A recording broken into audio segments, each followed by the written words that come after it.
అనంతపురం జిల్లా కళ్యాణదుర్గం పట్టణంలో పలు హోటళ్లు మరియు దాబాలపై ఫుడ్ ఇన్స్పెక్టర్ రామచంద్రయ్య అతని సిబ్బంది ఆకస్మిక తనిఖీలు చేశారు. కళ్యాణదుర్గంలో పలు హోటల్స్ లో మాంసాన్ని ఫ్రిడ్జ్ లో పెట్టి అమ్ముతున్న హోటళ్లు ప్రజలకు హాని కలిగించే సింథటిక్ కలర్స్, బేసిక్ సాల్ట్ ఎక్కువగా వాడుతున్నారు. లైసెన్స్ తీసుకుని హోటల్ నడపాలని అధికారులు చెబుతున్నా సరే ఏ ఒక్క హోటల్ కూడా లైసెన్సులు లేకుండా రన్ చేస్తున్నటువంటి హోటల్ యజమానులు కనీసం 3 నెలలకు ఒకసారి అయినా ఇలాంటి తనిఖీలు చేస్తే ఉపయోగం ఉంటుందని స్థానికులు అంటున్నారు. ఏ హోటల్ చూసినా పరిశుభ్రత పాటించకుండా అపరిశుభ్రంగా ఉంచడం, ఈగలు, దోమలు పలు వంటకాల్లో పడుతుండటంతో కస్టమర్లు చెప్పినా అప్పటికి సర్ది చెప్పి వేరే ఐటెం ఇచ్చి పంపుతున్నటువంటి వైనం కనబడుతోంది. ఇప్పటికైనా సరే ప్రజల ప్రాణాలను దృష్టిలో పెట్టుకుని హోటళ్లను నడపాలని అధికారులు సూచించారు. లేనిచో లైసెన్సులు లేకుండా అపరిశుభ్రంగా ఉన్న షాపులను సీజ్ చేస్తామని హోటల్ యజమానులను హెచ్చరించడం జరిగింది.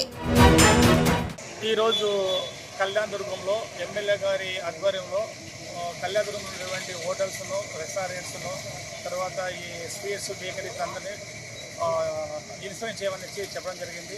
ఆ సందర్భంగా మేము కళ్యాణదుర్గం కన్సల్ట్ ఫుడ్ ఇన్స్పెక్టర్ అయిన రామచంద్ర గారు ఈ కళ్యాణదుర్గంలో ఉన్నటువంటి హోటల్స్ను, రెస్టారెంట్లను తనిఖీ జరుగుతుంది. ఇంకా ఈ రోజు వరకు 5 రెస్టారెంట్లు, హోటల్స్ తర్వాత తనిఖీ చేసినాము.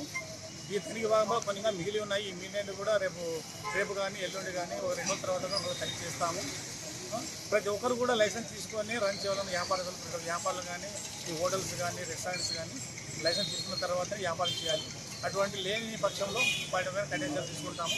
బట్ ఇంకొకటి ముఖ్యంగా ఏం చెప్పడమంటే ఈ యొక్క హోటల్స్లో టేస్టింగ్ సాల్ట్, సింథటిక్ కలర్స్ ఎక్కువ వాడుతున్నారు. ఈ సింథటిక్ కలర్స్ కానీ, ఈ టేస్టింగ్ సాల్ట్ కానీ వాడకూడదని వాళ్ళకు నోటీసులు ఇవ్వడం జరుగుతుంది. ఈ హైజీనిక్ కండిషన్ బాగాలేనటువంటి హోటల్స్ కూడా కొన్ని ఉన్నాయి. హోటల్స్ అంత దరిద్రంగా ఉన్నాయి, లోపల లైటింగ్ లేదు, తర్వాత మొప్పుగా ఉన్నది.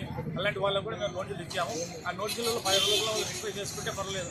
లేదంటే ఆఫ్టర్ 10 రోజుల తర్వాత మేము వచ్చేది ఇన్వెస్ట్ చేసిన తర్వాత వాళ్ళ పైన ఫైన్ వేస్తాము. అది జరుగుతుంది ఈరోజు.